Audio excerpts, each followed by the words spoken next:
That thing you do at work, shutting down, over-explaining, people-pleasing, that's not a professional habit. That's an old survival strategy. Trauma doesn't just live in the past. It lives in the body, and it shows up in the boardroom, in relationships, in how you receive feedback.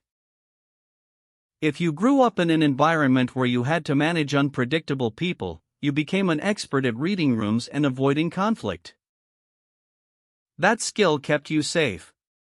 In adult life, it keeps you stuck because it activates in situations that aren't actually dangerous, just unfamiliar or high stakes. Recognizing this isn't about blame. It's about pattern recognition. When you can name it, this is an old response, not a current threat, you create space to choose differently.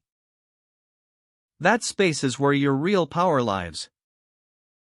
Take the Rewired Mind quiz to understand how your patterns are showing up right now.